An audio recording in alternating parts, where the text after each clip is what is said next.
ప్రియ ప్రభువును రక్షకుడును అయిన మన పరమ రక్షకుడైన యేసుక్రీస్తు దివ్యనామంలో మీ అందరికీ శుభాభివందనాలు. అందరూ బాగున్నారా?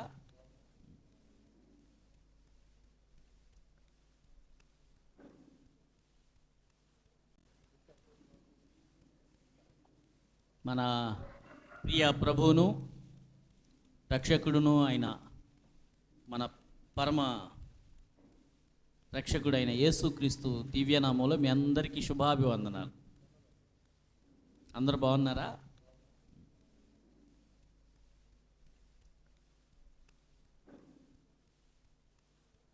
ఈరోజు మన ధ్యానాంశం ఏమిటంటే అంతర్యామి అయిన పరిశుద్ధాత్ముని వాగ్దానం. అంతర్యామి అయిన పరిశుద్ధాత్ముని వాగ్దానం.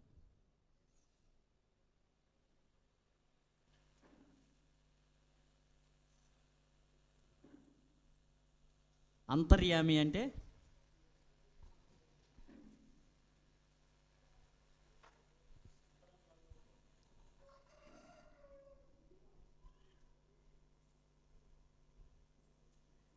అంతరంగంలో ఉండేవాడు. అంతర్యామి.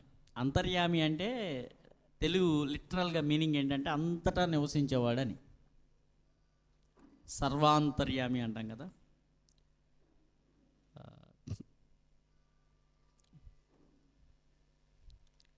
దీన్ని ఇంగ్లీష్లో చదువుతాను, మీకు ఇంకా బాగా అర్థమవుతుంది. ఇదే holy spirit, promise of the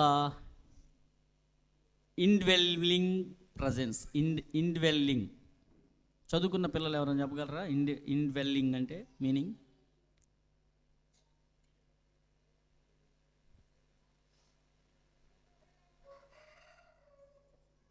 Holi spirit, promise of the indwelling presence. Indwelling అంటే నివసించుట, వసించుట, మనతో ఉండడం.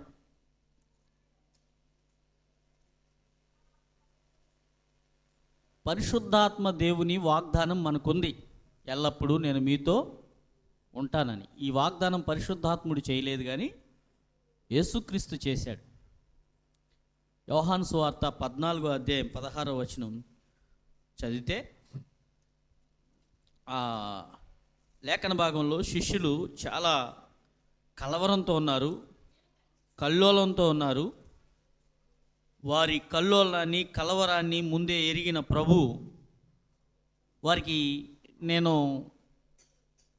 గొర్రెల కాపరిని కొట్టుదురు, గొర్రెలన్నీ చెదిరిపోవును అని ప్రభు వారితో మాట్లాడాడు. గుప్తంగా మాట్లాడాడు, తేటగా మాట్లాడాడు. కానీ వారు ఏమనుకున్నారంటే, మేము ఎన్ని కష్టాలు వచ్చినా నిన్ను విడిచిపెట్టం అన్నట్లుగా వారికి వారు ఒక మోసలో లేదా ఒక గుడ్డిగా తమను తాము తమ కెపాసిటీని, తమ యొక్క బలముపై మేము ధైర్యవంతులం అన్నట్లుగా పేతురు అందరి పక్షాన, అందరికంటే ప్రత్యేకంగా నిలబడి మాట్లాడిన మాటలు మనకు గుర్తుకొస్తాయి. ఇప్పుడు అటువంటి ఆ సందర్భాన్ని ప్రభు చూసి శిష్యులతో చేసినటువంటి వాగ్దానం ఆయనకి తెలుసు. వాళ్ళు శిష్యులు ఎంత కలవరపడతారో, ఎన్ని భయోందోళనలకు గురవుతారో, పరిశుద్ధాత్మని యొక్క అవసరత ఎంత ఉందో ప్రభువుకి తేటగా స్పష్టంగా తెలుసు. అంత మాత్రమే కాకుండా ఇది పరమతండ్రి వాగ్దానం. నా ఆత్మను సర్వ జనుల మీద కుమ్మరింతును. స్త్రీలు, పిల్లలు, యవనులు, పెద్దలు, బాలురు, వృద్ధులు అందరి మీద నా ఆత్మను కుమ్మరిస్తాను. ఈ వాగ్దానం ఎక్కడ నెరవేరింది? వాగ్దానం నెరవేర్పు ఎక్కడ చూస్తాం మనం? పెంతుకోస్తు పండుగ దినమున పేతురు ప్రసంగం చేస్తే పరిశుద్ధాత్మ దేవుడు వారందరి మీదకి దిగి వచ్చిన ఘట్టం ఉంది కదా 2వ అధ్యాయంలో. అక్కడ ఉన్న వాళ్ళందరంట పేతురు ప్రసంగం చేస్తుంటే అక్కడున్న వివిధ దేశాల నుంచి వచ్చిన వివిధ భాషలు మాట్లాడే వాళ్ళు ఉన్నారు అక్కడ. పొంతు, గలతీయ, కప్పదొకియ, ఇలా అనేక దేశాల ప్రజలకి పేతురు మాట ఏమైంది? ట్రాన్స్లేట్ అయ్యి అనువదించబడి వారి స్వభాషలో వింటున్నట్లుగా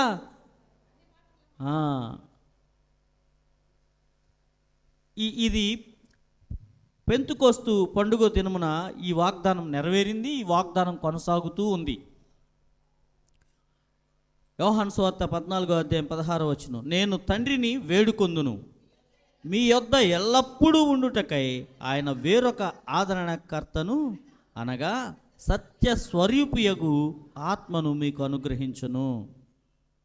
లోకము ఆయనను చూడదు, ఆయనను ఎరుగదు గనుక ఆయన్ను పొందనేరదు. మీరు ఆయన్ని ఎరుగుదురు, ఆయన మీతో కూడా నివసించును, మీలో ఉండును, మిమ్మును అనాథలుగా విడువడు, మీ యొద్దకు వత్తును.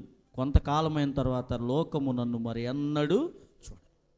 యేసు ప్రభు సిలువకు అంటే భూలోకంలో ఆయన మానవ శరీరాకారంతో వచ్చినటువంటి ఆ పని, ఆ కార్యం, ఆ మహాకార్యం పూర్తవగానే ఆయన వీరి మధ్య నుండి వెళ్ళిపోబోతున్నాడు.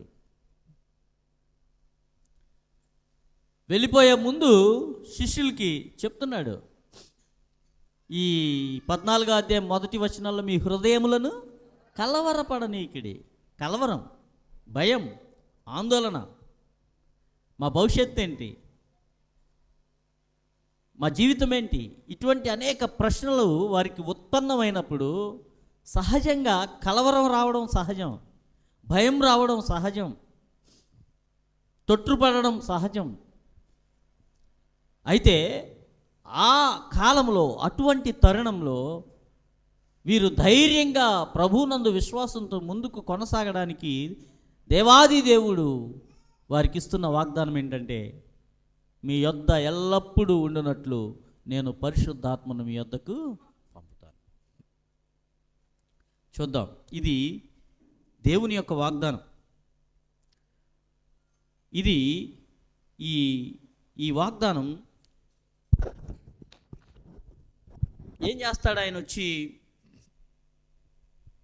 ఏం చేస్తాడు అని అంటే, గైడ్ చేస్తాడు, కంఫర్ట్ చేస్తాడు, తర్వాత స్ట్రెంగ్థన్ చేస్తాడు, టీచ్ చేస్తాడు, కన్విక్ట్ చేస్తాడు, రిమైన్ చేస్తాడు.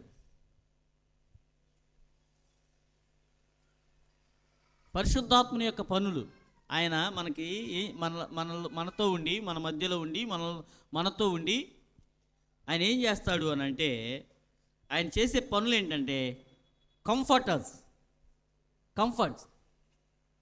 అంటే ఆదరిస్తాడు. ఆదరణ ఎవరికి కావాలి? దుఃఖంలో ఉన్నవారికి, బాధలో ఉన్నవారికి, ఆందోళనలో ఉన్నవారికి నేనున్నాను అనే భరోసా.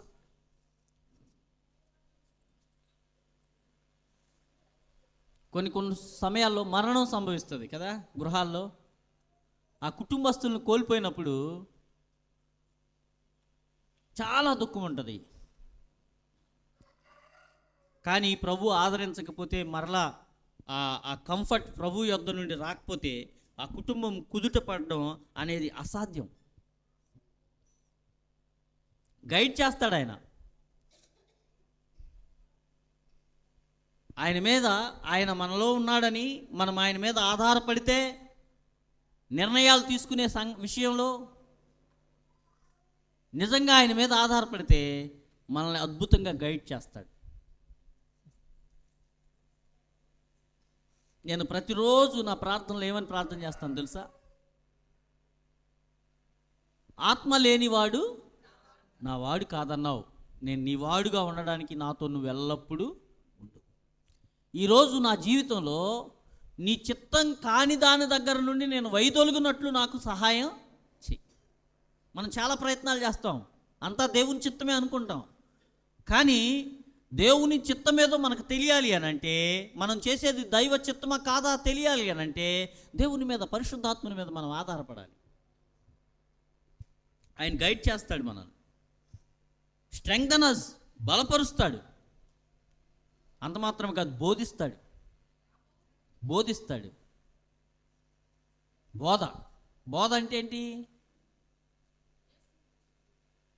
బోధ అంటే ఇక్కడ వేదాంతం, సిద్ధాంతం. క్రైస్తవ్యంలో బోధ కనుమరుగైపోయింది. మనం ప్రతి ప్రసంగం పిదప అపోస్తుల విశ్వాస సూత్రము లేదా నైసియా విశ్వాస సూత్రాన్ని ఒప్పుకుంటాం. ఎందుకు?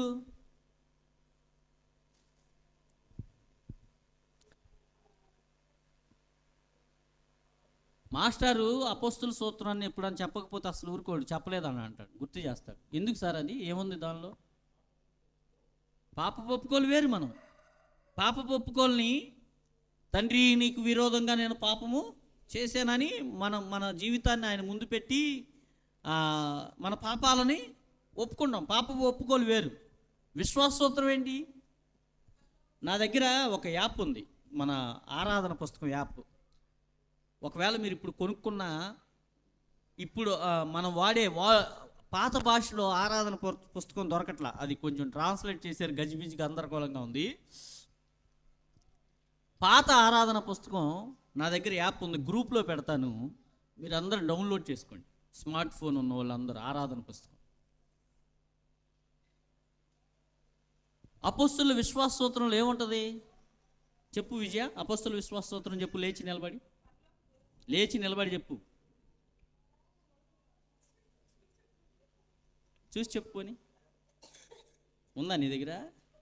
విశ్వాస సూత్రము: పరలోక భూలోకముల సృష్టికర్తయగు సర్వశక్తి గల తండ్రి అయిన దేవుని నేను నమ్ముచున్నాను. ఆయన అద్వితీయ కుమారుడు మన ప్రభువునైన యేసుక్రీస్తును నమ్ముచున్నాను. ఈయన పరిశుద్ధాత్మ వలన పరలోక భూలోకముల సృష్టికర్తయగు ఒక్కడే దేవుని నమ్ముచున్నాను అని ఉంటుంది. ఒక్కడే దేవుడు, ఒక్కడే. ఈ దేవుడు ఎలా ఉన్నాడు? చదువు. ఆయన అద్వితీయ కుమారుడును మన ప్రభువునైన యేసుక్రీస్తును నమ్ముచున్నాను. యేసుక్రీస్తును కూడా నమ్ముతున్నాను నేను. యేసుక్రీస్తును కూడా అంటే ఒక్కడే దేవుడు. ఎలా ఉన్నాడు? కుమారుడైన దేవుడు. ఆయన్ని నమ్ముతున్నాను. ఆయన అద్వితీయ కుమారుడు. అద్వితీయుడు అని అంటే ఆయన వంటివాడు ఇంకొకడు లేడు. కుమారుడు అనే పదం మనకులాగా పుట్టినవాడని కాదు, అది ఆయనకి బిరుదు. జన్మించడం అంటే యేసుక్రీస్తుకి ఆరంభం ఉందని కాదు. ఇది మనం విశ్వాస సూత్రంలో చూస్తాం. ఈ విశ్వాసం, బోధ, ఇక్కడ పరిశుద్ధాత్ముడు బోధిస్తాడు మనకి. పరిశుద్ధాత్ముడు బోధిస్తాడు. బోధించడు. బోధ అంటే సిద్ధాంతం, టీచింగ్. తప్పు బోధ కాకుండా, అబద్ధం వైపు వెళ్ళకుండా, లేఖనాల్లో ఏముందో అదే బోధిస్తాడు ఆయన. అది బోధ. ఈ బోధ ఏంటి? మన లైన్ తప్పిపోకుండా మన సంఘ పితరులు ఏం చేశారంటే మనకు విశ్వాస సూత్రాన్ని రాసి ఇచ్చారు. ఈ విశ్వాస సూత్రాన్ని రాసి ఇవ్వడం అని అంటే వీళ్ళు ఎక్కడి నుంచో తెచ్చి రాయలేదు, బైబిల్లో ఉన్నదాన్ని రాసి ఇచ్చారు మనం ఈజీగా నేర్చుకోవడం కోసం. దానిలో భాగంగా ఇప్పుడు నేను చదువుతాను చూడండి. ఈయన పరిశుద్ధాత్మ వలన కన్యయగు మరియ గర్భమున ధరింపబడి ఆమెకు పుట్టెను. పొంతు పిలాతు కాలమందు బాధపడి సిలువ వేయబోయి చనిపోయి పాతి పెట్టబడి అదృశ్యంలోనికి దిగము. 3వ దినమున చనిపోయిన వారిలోండి తిరిగి లేచి పరలోకమునకు ఎక్కి సర్వశక్తి గల తండ్రి అయిన దేవుని కుడి చేతి వైపున కూర్చున్నాను. దీని గురించే పాత నిబంధన అంతా చెప్పుద్దే. ఏది? యేసు ప్రభు సిలువ మరణం గురించి పాత నిబంధన అంతా బోధిస్తుంది. ఈ పాత నిబంధనలో చెప్పబడిన దాన్ని నూతన నిబంధనలో యేసు ప్రభువుని గురించి ప్రత్యక్షంగా డైరెక్ట్గా మాట్లాడతాడు. ఈ సత్యం ఇదే. తండ్రి అయిన దేవుణ్ణి నమ్ముతున్నాను, ఆయన సృష్టికర్త. ఈ సృష్టికర్త అయిన దేవుడు కుమారుడైన యేసుక్రీస్తు కూడా ఉన్నాడు ఈ సృష్టికర్త అయిన దేవుడిలో ఒక వ్యక్తిగా. ఈయన మానవ రూపంలోకి వచ్చాడు, మనందరి పాపం కొరకు చనిపోయాడు, తిరిగి లేచాడు. సజీవులకు మృతులకు తీర్పు తీర్చుటకు అక్కడి నుండి ఆయన వస్తాడు. ఇక్కడ ఇంకొక మాట ఉంది, చదువుతున్నానా? పరిశుద్ధాత్మను నమ్ముచున్నాను. చూడండి, తండ్రి అయిన కుమారుడైన దేవుణ్ణి నమ్ముచున్నాను, పరిశుద్ధాత్ముడైన దేవుణ్ణి నమ్ముచున్నాను, పరిశుద్ధ సార్వత్రిక సంఘమును, పరిశుద్ధుల సహవాసమును, పాప క్షమాపణను, శరీర పునరుద్ధరణను, నిత్య జీవమును నమ్ముచున్నాను. ఆమేన్. ఇది మన నమ్మకం. బోధ అంటే బైబిల్లో ఉన్న సిద్ధాంతం గురించి బోధించడం అన్నమాట. థియాలజీ, డాక్ట్రిన్ అంటాం, డాక్ట్రిన్. ఒకవేళ దీనికి వేరుగా ఎవరన్నా బోధిస్తున్నారు అనుకో, ఇప్పుడు నేను పుల్పిట్ ఎక్కా, రాత్రి దర్శనం వచ్చింది. ఏమొచ్చింది చెప్పండి అందరూ? దర్శనం వచ్చిందంటే చెవులు పెద్ద అయిపోతాయి కదా మనకి. దర్శనాలు వచ్చినాయి అంటే వాళ్ళ కొద్ది భక్తి ఎక్కువ ఉన్నట్టు మన ఫీలింగ్. కొంతమంది ఇలా చలామణి అయిపోతారు. తెల్లదేవరపల్లిలో అయితే అసలు తెల్లదేవరపల్లి అనే ఊరిలో ఒక ముసలమ్మ ఎక్కడి నుండో వచ్చింది, తెల్ల చీర కట్టుకుంటుంది, తెల్ల బట్టలు కట్టుకుంటుంది. దర్శనం వచ్చింది అని ఇంటింటికి తిరుగుద్ది. ఆమె ఒక దేవతలాగా పూజిస్తారు అక్కడ. నాకు కూడా దర్శనం వచ్చింది రాత్రి. దేవుడు నాకు రాత్రి కల్లో కనబడి చెప్పాడు, పరిశుద్ధాత్మ దేవుడిని మీరు నమ్ముతున్నాను అంటున్నారేంటి? పరిశుద్ధాత్మ దేవుడు ఇప్పుడు లేడు, ఆయన వచ్చాడు ఆ అపొస్తలుల కార్యాల గ్రంథంలో 2వ అధ్యాయంలో సంఘం మీదకి దిగొచ్చేసాడు, పరిశుద్ధాత్మను పని అయిపోయింది, ఇప్పుడు ఆయనతో అవసరం లేదు, ఇప్పుడు ఆయన లేడు అని బోధించాను అనుకో. మీకేం అర్థం అవ్వాలి? ఇది అబద్ధ బోధ. ఈయన మా సిఎస్ఐ అయ్యగారు కాబట్టి, మా అయ్యగారే కాబట్టి, ఒకవేళ కనబడితే కనబడి ఉండొచ్చు, ఇది నిజమేమో అని మనం రాజీ పడకూడదు. ఈ సూత్రాన్ని పక్కన పెట్టుకోవాలి, మన విశ్వాసాన్ని. అది టీచింగ్ అనమాట. పరిశుద్ధాత్ముడు ఏం చేస్తాడంటే బోధ చేస్తాడు, టీచింగ్ చేస్తాడు, మనకి బోధిస్తాడు, కన్విక్ట్ చేస్తాడు. కన్విక్ట్ అంటే ఒప్పింప చేస్తాడు. చెప్పండి అందరు, చెప్పండి, నోరు తెరిచి అందరు మాట్లాడు. చింటూ ఏం చేస్తాడు?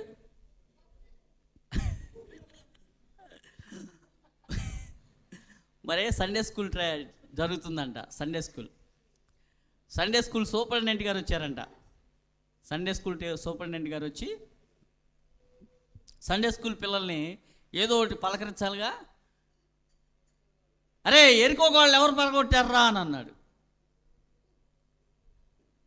అంటే మాకు తెలియదు, మేము చూడలే, మాకు తెలీదు అంటే. ఒకవేళ ఇప్పుడు పెన్ను ఎవరిది పోయింది, పెన్ను ఎవరు తీశారా, పెన్ను పోయిందంటే ఎవరు తీశారంటే మాకు తెలీదు, మేము చూడలేదన్నట్టు. ఎరుకోగోళ్ళు ఎవరు పడేశారంటే మాకు తెలీదు, మేము చూడలేదు. సండే స్కూల్ వైపు టీచర్ వైపు చూసి ఏమ్మా అని అంటే, మా పిల్లలు అట్లాంటి వాళ్ళు కాదండి అందంట. అట్లా ఉంది చింటుగాడి సమాధానం. పరిశుద్ధాత్మ దేవుడు ఏం చేస్తాడు రా అని అంటే ఆడు కొట్టాడు అంటున్నాడు. పరిశుద్ధాత్మ దేవుడు మనల్ని ఏం చేస్తాడని కన్విక్ట్ చేస్తాడు, ఒప్పింప చేస్తాడు. ఏం ఒప్పుకోవాలి మనం? పాపాన్ని ఒప్పుకోవాలి. చెప్పండి గట్టిగా, పాపాన్ని ఒప్పుకోవాలి. పాపాన్ని ఒప్పుకోవడం, మనలో ఉన్న అవిధేయతను, మనలో ఉన్న అపరాధాలను, మనలో ఉన్న లోపాలను మనం ఒప్పుకోవడం సహజమేనా? ఒప్పుకోగలమా? ఏంటి అందరు తలలో నిలువుగా ఒప్పుతున్నారా, అడ్డంగా ఒప్పుతున్నారా? ఒప్పుకోగలవా? పరిశుద్ధాత్మ సహాయం లేకపోతే మనలో ఉన్న మన అవిధేయతను ఒప్పుకోవడం ఆయన వల్ల సాధ్యమవుద్ది తప్ప మనకు మనం ఒప్పుకోము. మనం ఎప్పుడు కూడా మనం ఏమనుకుంటామంటే మన గురించి మనకి చాలా స్ట్రాంగ్ ఒపీనియన్ ఉంటుంది. ఏంటి ఆ ఒపీనియన్ అంటే, నేను చాలా మంచోడిని, నేను చాలా మంచిదాన్ని. ఇంకొక అడుగు ముందుకేసి మనం ఏమంటాం తెలుసా? ఈ ఊర్లో అందరు వేరు, ఆయన ఎవరు అన్నాడు, మా బ్రీడ్ వేరు, ఈ రాష్ట్రంలో అందరు బ్రీడ్ వేరు, మా బ్రీడ్ వేరు అన్నట్టుగా మాట్లాడతాం మనం. సహజ సిద్ధంగా, స్వాభావిక సిద్ధంగా పతనమైన మన పరిస్థితి అది. అందుకే పరిశుద్ధాత్మ దేవుడు ఏం చేస్తాడంటే ఒప్పింప చేస్తాడు. ఒప్పింపచేసి ఆయన ఇంకొక సంగతి కూడా ఒప్పింపజేస్తాడు. మన పాపులు మనం ఒప్పింపజేసి మన పాపానికి పరిహారాన్ని కూడా ఒప్పింపజేస్తాడు. అంటే యేసు దగ్గరికి మనం నడిపిస్తాడు. మన అపరాధాలకు పరిహారం పొందాలి అని అంటే యేసు ఎంత అవసరమో ఆయన మనకు చూపిస్తాడు, కన్విక్ట్ చేస్తాడు, ఒప్పింపజేస్తాడు.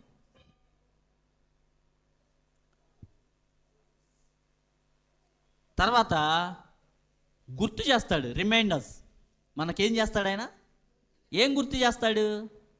వాక్యాన్ని గుర్తు చేస్తాడు, యేసుక్రీస్తు బోధను గుర్తు చేస్తాడు, యేసుక్రీస్తు చేసిన కార్యాలను గుర్తు చేస్తాడు. యేసు ప్రభు ఏమన్నాడని తెలుసా? ఆయన కొత్తదేమీ బోధించడు, నేనేదైతే మీకు చెప్పానో దాన్ని మీకు జ్ఞాపకం చేస్తాడు. పరిశుద్ధాత్మ దేవుడు చేసే పని, మనకిచ్చిన వాగ్దానంలో పరిశుద్ధాత్మ దేవుని యొక్క సహవాసం నిత్యము మనకు ఉండడం వల్ల ఆయన మనల్ని ఆదరిస్తాడు, గైడ్ చేస్తాడు, బలపరుస్తాడు, బోధిస్తాడు, ఒప్పింపచేస్తాడు, గుర్తు చేస్తాడు. రెండవదిగా, Holy Spirit dwells in every believer. పరిశుద్ధాత్ముడు ఎవరితో ఉంటాడు చెప్పండి?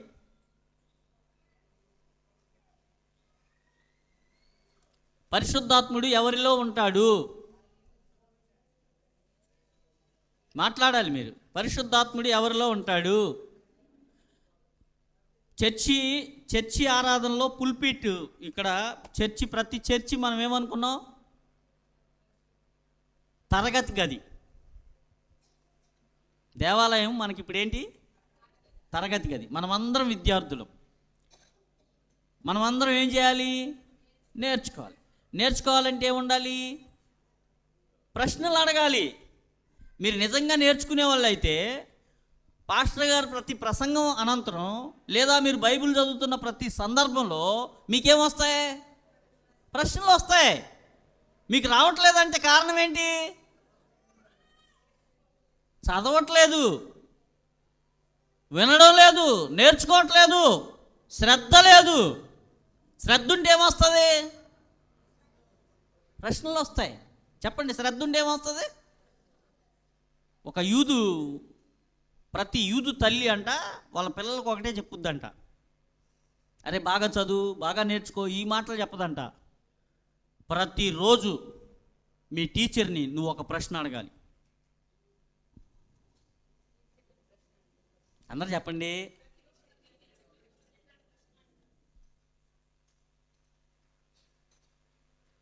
ప్రశ్న అడగడం వస్తే చాలు, నేర్చుకోవడం పట్ల జిజ్ఞాస ఉన్నట్టే.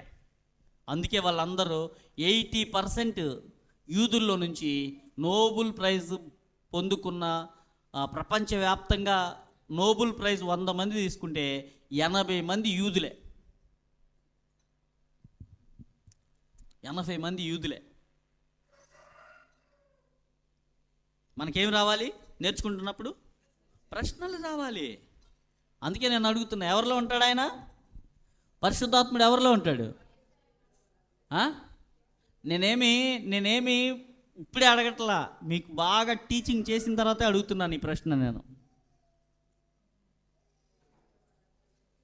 యేసునందు విశ్వాసం ఉంచిన ప్రతి విశ్వాసిలో పరిశుద్ధాత్మ దేవుడు ఉంటాడు. పక్కన వాళ్ళతో చెప్పండి, యేసునందు విశ్వాసం ఉంచిన ప్రతి ఒక్కరిలో పరిశుద్ధాత్మ దేవుడు ఉంటాడని.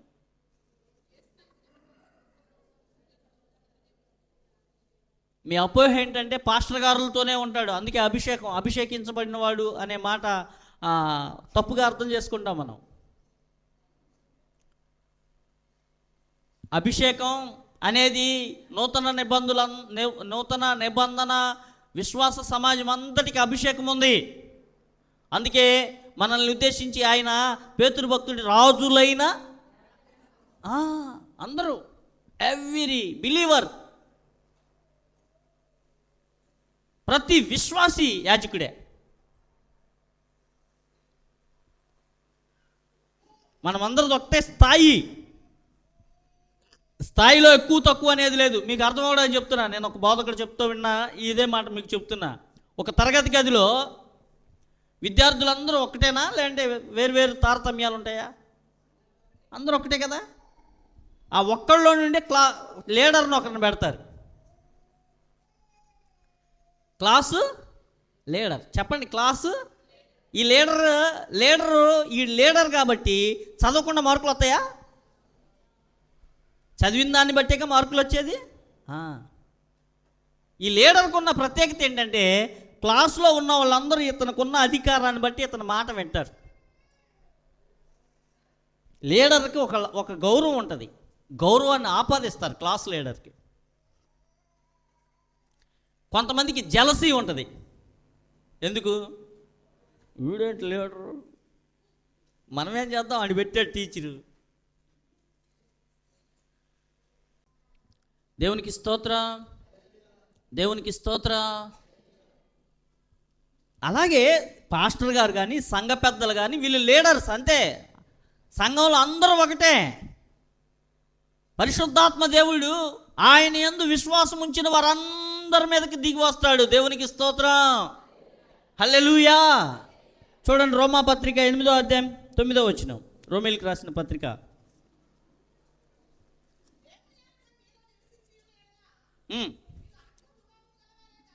దేవుని ఆత్మ మీలో నివసించిన ఎడల మీరు ఆత్మ స్వభావం గలవారే కానీ శరీర స్వభావులు కారు. చాలు, 8వ అధ్యాయం అంతా ఇదే. 2 స్వభావాల గురించి మాట్లాడుతుంది. ఒకటి శరీర స్వభావం, 2 ఆత్మ స్వభావం. ఫస్ట్ ఏంటంటే మనం ఎవ్వరం మంచోళం కాదు, మనం ఎవ్వరం నీతిమంతులం కాదు, మనం ఎవ్వరం యథార్థవంతులం కాదు. నాకు ఈ మాట బాగా అర్థమవుద్దని నేను మీకు చెప్తున్నా. మనమందరం ఒకే తానులో మొక్కలు. మానవాళి అంతా ఒక్క తాను ముక్క, ఏ భేదము లేదు. అందరూ పాపం చేసి దేవుడు అనుగ్రహించు మహిమను మనం చెప్తాం, వీడు ఎక్కువ వీడు తక్కువ అని. కానీ దేవుని దృష్టిలో అందరు సమ. ఆ తాను ముక్కలే. మా చిన్నప్పుడు మూటలు వచ్చేవాళ్ళు, మూటలు బట్టల మూటలు. మీరంటే ఇప్పుడు ఎప్పుడు కడితే అప్పుడు ఆన్లైన్లో కొనుక్కుంటున్నారు, షాప్కి వెళ్ళి కొనుక్కుంటున్నారు. ప్రేమ గారు షాప్కి వెళ్ళి కొనుక్కుంటున్నారు. ఇప్పుడు ఇళ్ళకి మూటలు తెచ్చుకొని వచ్చేవాళ్ళు పాపం కరువు అయిపోయారు, వాళ్ళ వ్యాపారాలు లేవు అనుకుంటా. ఆ రోజుల్లో ఎలా ఉండేదంటే క్రిస్మస్ పండగ ముందే వచ్చేవాళ్ళు వాళ్ళు. ఈ వచ్చిన ఆ మూట దింపగానే పోయిన సంవత్సరం కొన్న ముక్క, జాకెట్ ముక్క, ఎప్పుడు ఆ తాను ముక్క కావాలని అడిగేవాళ్ళు. ఆ తాను అప్పుడు ఇచ్చారే, ఆ తాను కావాలి. ఇప్పుడు మనమందరం ఒకటే తాను. అర్థం కావట్లేదా నా తెలుగు? మనమందరం ఏం ఎత్తుక్కో అక్కర్లా, ఇది వేరే తాను, ఇది వేరే తాను ఎవరు చెప్పక్కర్లా. వేరే తానులా ఎలా తయారవుతాం అంటే హోలీ స్పిరిట్, పరిశుద్ధాత్మ దేవుడు మనల్ని తయారు చేస్తాడు. పరిశుద్ధాత్మ దేవుడు మనల్ని ట్రైనింగ్ ఇస్తాడు. పరిశుద్ధాత్మ దేవుడు మనకి ప్రత్యేకపరుస్తాడు. మనల్ని ఈ లోకంలో ప్రత్యేకంగా తీర్చిదిద్ది సపరేట్గా నిలబెడతాడు పరిశుద్ధాత్మ దేవుడు. చూడండి, కొరింథీయులకు రాసిన మొదటి పత్రిక 6వ అధ్యాయం 19వ వచనం.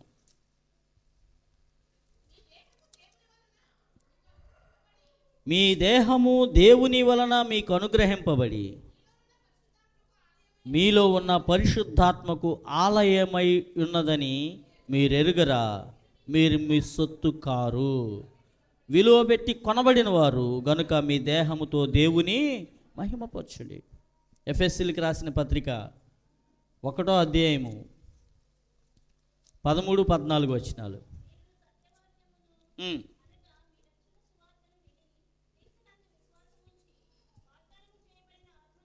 వాగ్దానము చేయబడిన ఆత్మచేత ముద్రింపబడితిరి, దేవుని మహిమకు కీర్తి కలుగుటకై ఆయనను సంపాదించుకొనిన ప్రజలకు విమోచనము కలుగు నిమిత్తము ఈ ఆత్మ మన స్వాస్థ్యమునకు సంచకరువుగా. సంచకరువు అంటే డిపాజిట్ ముద్ర. ఎందుకు పరిశుద్ధాత్మ దేవుడు 3 సందర్భాల్లో కూడా పరిశుద్ధాత్మ దేవుడు మనకు అనుగ్రహింపబడ్డాడు, పరిశుద్ధాత్మ దేవుడు మనకు వాగ్దానం చేయబడ్డాడు, పరిశుద్ధాత్మ దేవుడు మనలో ఉన్నాడు, పరిశుద్ధాత్మ దేవుడు మనతో ఉన్నాడు, పరిశుద్ధాత్మ దేవుడు మన మధ్య ఉన్నాడు. ఎందుకు? 3 చోట్ల ఒకే మాట కనబడుతుంది మీకు. పరిశుద్ధాత్మ దేవుణ్ణి మనం పొందుకున్నది ఎందుకు అని అంటే మన కోసం కాదు, దేవుని మహిమ కోసం. హల్లెలూయా. దేవుని మహిమ కొరకు పరిశుద్ధాత్మ దేవుడు మనకు ఇవ్వబడ్డాడు. ఆయన పర్సనల్గా ఉంటాడు మనతో, పర్మనెంట్గా ఉంటాడు, పవర్ఫుల్గా ఉంటాడు మనతో. పర్సనల్గా ఎవరికి వారికి వ్యక్తిగతంగా పరిశుద్ధాత్మ దేవుడు తెలుస్తాడు, అర్థమవుతాడు. పరిశుద్ధాత్మ దేవుడిని వ్యక్తిగతంగా కలిగి ఉంటాం, పర్మనెంట్గా శాశ్వతంగా ఆయన మనతో ఉంటాడు. పవర్ఫుల్గా పనిచేస్తాడు మనలో ఉండి, పవర్ఫుల్గా. సర్వశక్తిమంతుడు కదా ఆయన, పవర్ఫుల్గా పనిచేస్తాడు. చూడండి, హోలీ స్పిరిట్ వాగ్దానం చేయబడ్డాడు. 1, 2 ప్రతి బిలీవర్లో పరిశుద్ధాత్మ దేవుడు ఉంటాడని విన్నాం. Purpose of the indwelling presence, ఆయన ఎందుకు మనతో ఉన్నాడు అనేది చూద్దాం. ఎందుకు మనకు పరిశుద్ధాత్మ దేవుడు ఇవ్వబడ్డాడు? రోమీయులకు రాసిన పత్రిక 8వ అధ్యాయం 26వ వచనం.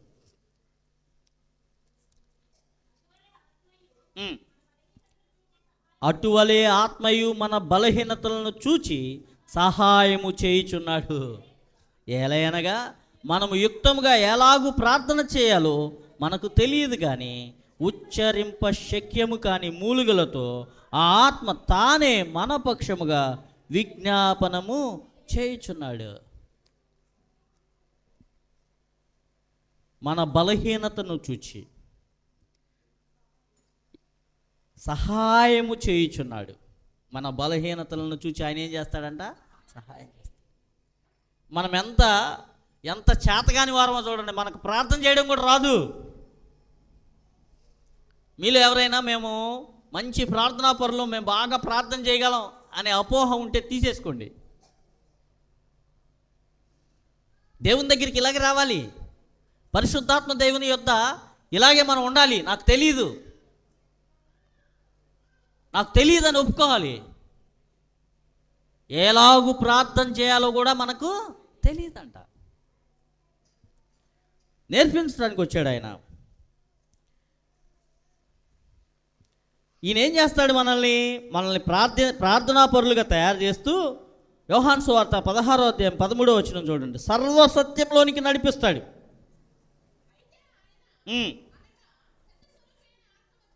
అయితే ఆయన అనగా సత్య స్వరూపి అయిన ఆత్మ వచ్చినప్పుడు మిమ్మును సర్వసత్యములోనికి, అంటే మనకి ఏం తెలియదు, మనకి సత్యం తెలియదు, ఏది సత్యమో మనకు తెలియదు. ఆయన ఏం చేస్తాడు? సర్వసత్యములోనికి నడిపిస్తాడు. ఇప్పుడు మీ అందరికి ఒక అనుమానం ఉంటుంది. ఏంటి అనుమానం? పరిశుద్ధాత్మ దేవుడు నాలో ఉన్నాడు, పరిశుద్ధాత్మ దేవుడు నేను యేసునందు విశ్వాసం ఉంచాను కాబట్టి నా మీద ఉన్నాడు, ఆయన నన్ను బలపరుస్తాడు, నా బలహీనతలు నాకు తెలియజేస్తాడు. ఇవన్నీ వింటూ ఉండగా మీకు ఒక డౌట్ రావాలి. పరిశుద్ధాత్మ దేవుని యొక్క సన్నిధిని మనం ఎలా కనుగొనగలం? పరిశుద్ధాత్మ దేవుని యొక్క సన్నిధిని, నడిపింపును మనం ఎలా కనుగొనగలం?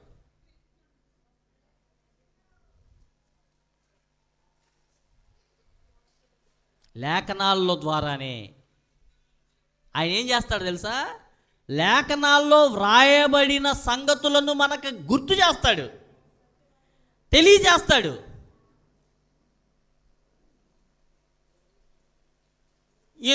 ఆయన వేరే వాక్యాన్ని తెచ్చి బోధించడు. Note this point. ఇంకో గ్రంథాన్ని రాయడు మన కోసం. ఉన్న గ్రంథంలోనే మనల్ని ఏం చేస్తాడు? ఆయన మనకి గుర్తు చేస్తాడు, జ్ఞాపకం చేస్తాడు. యేసు చెప్పిన సంగతులను జ్ఞాపకం చేస్తాడు.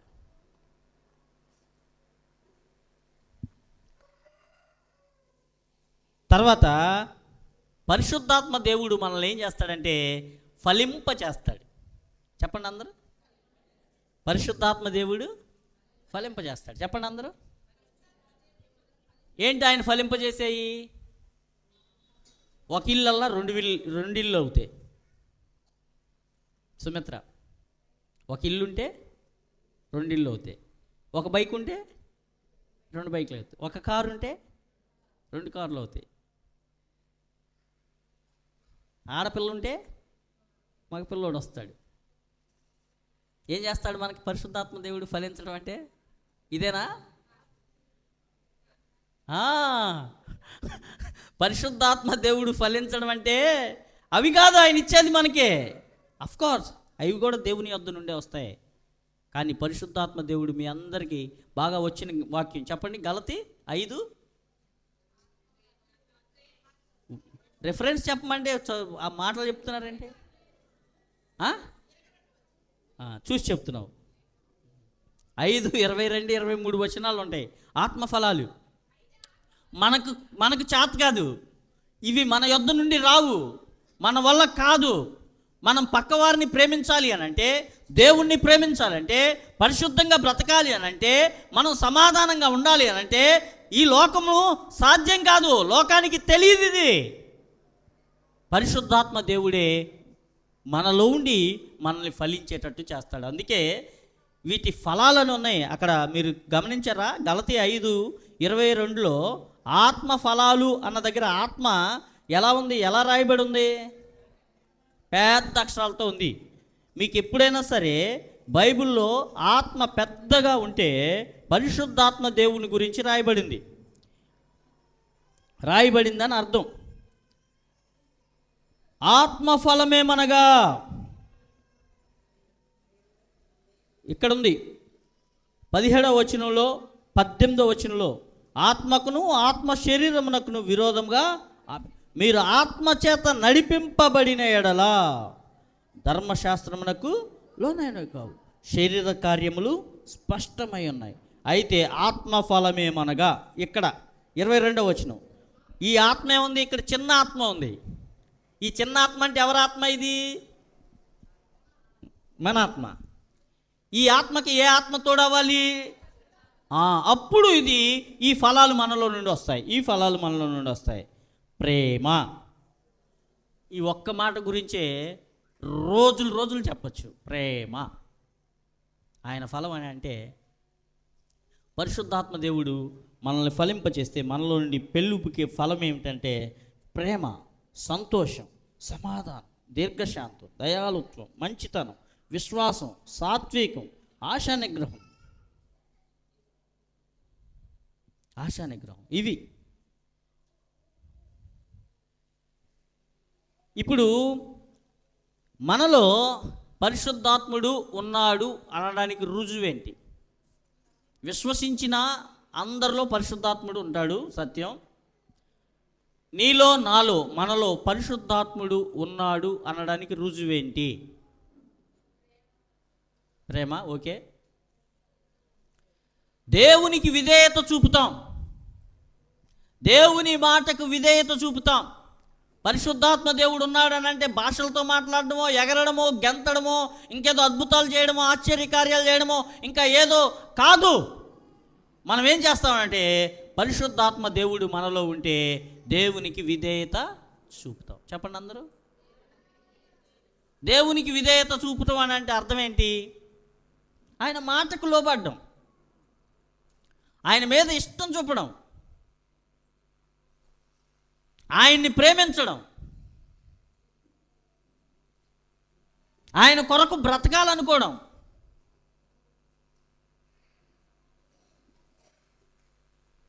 దావీదు దేవుని కొరకు, దేవునికి విధేయత చూపాలనుకుంటున్నాడు. ఆయన ఆశ ఎలా ఉందంట? దుప్పి. నీ ప్రాణం ఎట్టుంది? నీ ప్రాణం ఎలా ఉంది? పుట్టిరేల అనే ఊరిలో పనిచేసాం 2005లో. మొట్టమొదట మేము పనిచేసింది అక్కడే. ఎంత మంచి గ్రామం అంటే, పాస్టర్ గారికి అంటే మంచి అని అంటే దాని అర్థం ఏంటంటే వారి ప్రవర్తన గురించి మాట్లాడడం లేదు. పాస్టర్ గారిని వారు గౌరవించే విధానం ఎలా ఉండేదంటే, పెళ్ళి ఉందనుకో, పెళ్ళి రోజున పాస్టర్ గారికి బియ్యం, మాంసం, ఉల్లిపాయ, టమాటా, కారం, ఉప్పు, వాళ్ళు ఏమేమి వాడతారో అవన్నీ ఒక దగ్గర పెట్టి, మనం తాళిబొట్టు తాడు కోసం వెళ్తాం చూసారా? ఎలా వెళ్తారు? తాళిబొట్టు తాడు ఎక్కడో పెట్టి అది ఎలా వెళ్తారు? మేళం తీసుకొని దుప్పటేదో ఇట్ట పెట్టుకొని గొడుగులాగా పెట్టుకొని వెళ్తారు కదా. పాస్టర్ గారి ఇంటికి అలా తెస్తారు వాళ్ళు. బ్యాండ్ మేళంతో మొదట తీసిన మాంసం, మొదట తీసిన బియ్యం, మొదట తీసిన కారం, మొదట తీసిన ఉప్పు, ఇవన్నీ తీసుకొని అలా వచ్చి మాకేం సిగ్గైపోయేది అట్ట వచ్చేస్తంటే. ఇప్పుడు నేను ఎందుకు గుర్తు చేశానంటే, వాళ్ళు ఆదివారం రోజున ఒకరోజు ప్రజలు వచ్చేవాళ్ళు కదా, ఏమ్మా ఏంటి రాలేదు అని అంటే వాళ్ళు చెప్పే సమాధానం ఏంటో తెలుసా? పాస్టర్ గారు చెప్పగలవా? పోగులు వేసుకునేవాళ్ళు. ఏం పోగులు? ముఠాలు ఉండేవి అన్నమాట వాళ్ళకి. ముఠాలు ఏం చేసేవాళ్ళు అంటే కోసుకునేవాళ్ళు. వాళ్ళు ఒక జీవిని తెచ్చి కోసి వాళ్ళు పోగులు వేసుకొని, పాస్టర్ గారు పోగు వచ్చేసేది మా ఇంటికి, అందరికంటే ముందు శ్రేష్టమైనది వచ్చేసేది. మళ్ళీ వారం అంతా ఎండినవి వచ్చాయి. మీకు గుర్తుంటుందా? ఈ అందరిళ్ళల్లో అయిపోయాయి. మేము మళ్ళీ మాకు ఎవరైతే ఇచ్చారో వాళ్ళకి తిరిగి పెడతా ఉండేవాళ్ళం. అంత ఉండేదన్నమాట మా దగ్గర. ఎప్పుడన్నా ఇలా ముఠా వాళ్ళు అది వేశారంటే జీవి, ఏమ్మా ఎందుకు ప్రార్థనకు రాలేదంటే, ఒకవైపు తిరిగి సిగ్గుపడుతూ, మాంసం అండి కోసారండి అంటే, మాంసం కోస్తే మాంసం ఇంట్లోకి వస్తే దేవుడికి దూరమే. ఇక పరిశుద్ధాత్మ దేవుడు మనలో ఉన్నాడు అనడానికి ఎవిడెన్స్, రుజువులు ఏంటంటే, మనం విధేయత చూపుతాం దేవునికి. ఎప్పుడెప్పుడు ఆయన మందిరం తెరుస్తారా, ఎప్పుడెప్పుడు నేను ఆయన సన్నిధిలో గడపాలా, ఇంట్లో ఎప్పుడు ఆయనతో ప్రార్థనలో గడపాలా, ఎప్పుడు ఆయన వాక్యాన్ని చదవాలా, ఎప్పుడు ఆయన వాక్యాన్ని వినాలా, ఆయనతో సహవాసం నేను ఎలాగ చేయాలా, ఎలాగ నేను ఆయనలో బలపడాలా అని ప్రభు సహవాసం కొరకు, ప్రభు మాట కొరకు తహతహలాడిపోద్ది హృదయం. పరిశుద్ధాత్మ దేవుడు మనలో ఉంటే.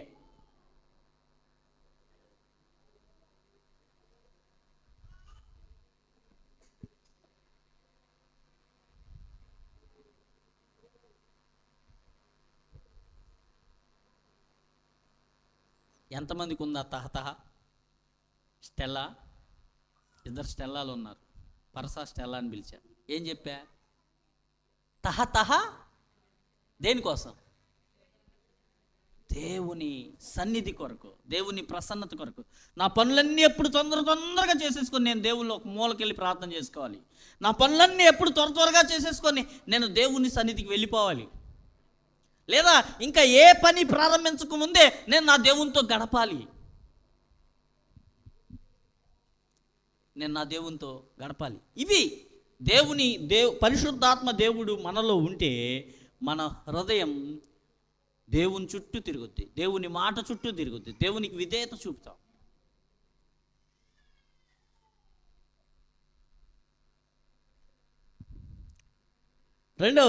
రెండవ రుజువు ఏంటంటే, ఇతరులను ప్రేమిస్తాం. చెప్పండి. ఇతరుల పట్ల మనం ప్రేమను కలిగి ఉంటాం, కనికిరాన్ని కలిగి ఉంటాం. సంఘము అని అంటే అంతా ఒక్కరే. ఊడ్చుకునే వాళ్ళ దగ్గర నుండి మనం అందరం కూలీ నాలు చేసుకునే ఫ్యామిలీసే. మనలో పెద్ద తారతమ్యం లేదు. ఒకవేళ దేవుడు మనల్ని హెచ్చించి ఒక స్థాయి ఇస్తే మనం గుర్తుపెట్టుకోవాల్సింది ఏంటంటే, దేవుని ఎదుట, దేవుని సన్నిధిలో, దేవుని సన్నిధి అని అంటే దేవాలయంలో మాత్రమే కాదు. అసలు ఆరాధన అంటే ఏంటి?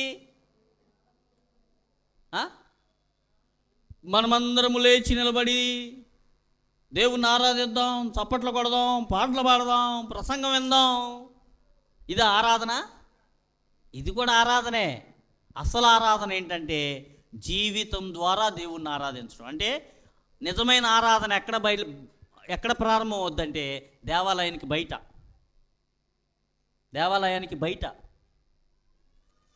మనల్ని ఎంతోమంది అపార్థం చేసుకుంటూ ఉంటారు. ఎంతోమంది మన గురించి అపార్థం చేసుకొని మనల్ని పక్కన పెట్టాలని చూస్తూ ఉంటారు. అయినా మనం ఏం చేయాలి? వారిని వినకూడదు, ప్రేమించాలి. ఏం చేయాలి? చెప్పండి అంటే గట్టిగా. ప్రేమించాలి. అందరూ చెప్పండి. పరిశుద్ధాత్మ దేవుని గురించి చెప్తుంటే బోరుగా ఉందా? పరిశుద్ధాత్మ దేవుణ్ణి కలిగిన మనం మన జీవితం ద్వారా దేవుణ్ణి చూపించడానికి ఒక బెస్ట్ ఒక ఒక బెస్ట్ ఇన్స్ట్రుమెంట్ అన్నమాట. మనం ఒక అద్భుతమైన సాధనం మనం.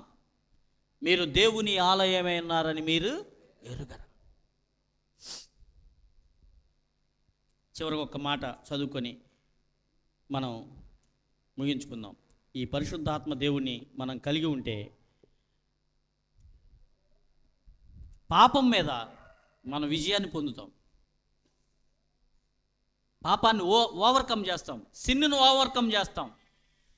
పాపం మనల్ని లొంగ తీసుకుంటుంది. పరిశుద్ధాత్మ సహాయంతో మనం ఏం చేస్తాం? పాపాన్ని లొంగదీస్తాం. ఇట్లా మూటగట్టి పాపాన్ని మూలకి ఇసిరేస్తాం అనమాట, పోవే అని.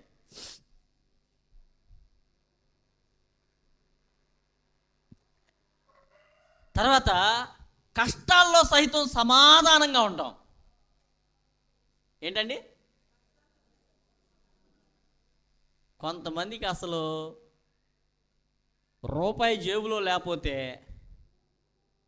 లేదంటే రూపాయి కొంగున లేకపోతే, రూపాయి బీరువాలో లేకపోతే ఎంత ఆందోళన. కొంతమందికి అసలు జీవితం ఏదో అయిపోతుంది అనుకుంటారు. చలి జ్వరం వచ్చేస్తుంది. ఈ బాధ ఉండదు మనకి. రూపాయి ఉన్నా సమాధానమే, రూపాయి లేకపోయినా. ఎప్పుడు? పరిశుద్ధాత్ముడు మనలో ఉన్నప్పుడు. పరిశుద్ధాత్ముడు మనలో ఉన్నప్పుడు. ప్రియమైన వారులారా, మనము మన బాధ్యత ఏంటంటే, ఇప్పుడు పరిశుద్ధాత్మ పట్ల మన జీవనం, మన యొక్క భారం ఏమై ఉండాలి అని అంటే, చూడండి గబగబా 2-3 వచనాలు చదివిస్తాను. ఎఫెసీయులకు రాసిన పత్రిక 4వ అధ్యాయం 30వ వచనం.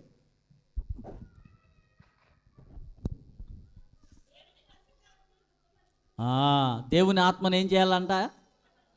దుఃఖపరచకూడదు. అంటే దేవునికి వ్యతిరేకమైన మార్గంలో మనం జీవిస్తే, పాపం మనలో ఉంటే దేవుడు నొచ్చుకుంటాడు, దుఃఖపడతాడు. దేవుని పరిశుద్ధాత్మను దుఃఖపరచుకుడి. గలతీయులకు రాసిన పత్రిక 5వ అధ్యాయం 16వ వచనం.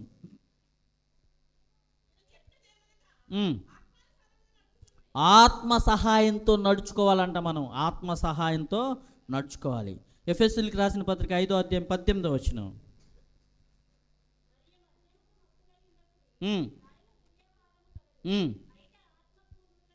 ఆత్మపూర్ణులై ఉండుడి. ఆత్మను కోరుకోవాలి, ఆత్మ సహాయం కోరుకోవాలి. ఆత్మపూర్ణులై ఉండి ఒకరినొకరు ఏం చేయాలి? మనం ఆత్మ సంబంధమైన కీర్తనలతో ప్రోత్సహించుకోవాలంట, ప్రభువుని కనపరచాలంట. ప్రియమైన దేవుని బిడ్డలారా, పరిశుద్ధాత్మ దేవుడు యేసుక్రీస్తునందు విశ్వాసం ఉంచిన వారందరితో, మనందరితో ఉంటాడు. ఆయన మన నుండి మనల్ని సర్వసత్యంలోనికి నడిపిస్తాడు, మన పాపాలను ఒప్పింప చేస్తాడు, మనల్ని సరి అయిన గైడెన్స్ చేస్తాడు, మనల్ని నీతి బోధిస్తాడు, మనకు సత్యమేంటో తెలిసేటట్టు చేస్తాడు. మనల్ని ఆయన తన బిడ్డలుగా జీవింపచేస్తూ, ఆయన సాక్షులుగా ఈ భూమి మీద జీవించడానికి మనల్ని ఒక చేతి సాధనాలుగా వాడుకుంటాడు. ఆయన ఆత్మ మనలో ఉంచి మన ఆత్మను ఫలింపచేస్తాడు, ఆత్మ ఫలాలను ఇస్తాడు. తద్వారా దేవుని నామం మహిమపరచబడుతుంది. మనము దేవుని కొరకు ఈ ఆత్మ అభిషేకంతో జీవిస్తూ ఉంటే మనం ఏం చేయగలమో తెలుసా? సంఘాన్నే కాదు, గ్రామాన్నే కాదు, ప్రపంచాన్ని ప్రభావితం చేయగలం. విలియం కేరీ ఒక్కడే ఆత్మతో నింపబడ్డాడు, భారతదేశాన్ని వెలిగించాడు. దేవునికి స్తోత్రం. మనం ఆత్మతో నింపి పరిశుద్ధాత్మను కోరుకుంటే మన కుటుంబాన్ని వెలిగించడమే కాదు, గ్రామాన్ని వెలిగించడమే కాదు, ప్రపంచాన్ని ప్రభావితం చేసేవారిగా ప్రభు మనల్ని బలపరిచి వాడుకోబోతున్నాడు. మీరేం కోరుకోవాలంటే ఆయన సన్నిధిని నిరంతరం ఆశించాలి, ఆయన మాటను వినాలి, ఆయన మార్గంలో నడవడానికి ఇష్టపడాలి. ఆయన లేఖనాల్లో ఆయన ఏం చెప్తున్నాడో మనం గుర్తు చేసుకోవాలి, జ్ఞాపకం చేసుకోవాలి. అలాగే నడుచుకోవడానికి మనల్ని మనం ఒప్పింప చేసుకొని ఆయన సన్నిధిలో మనం ఒప్పుకుందాం.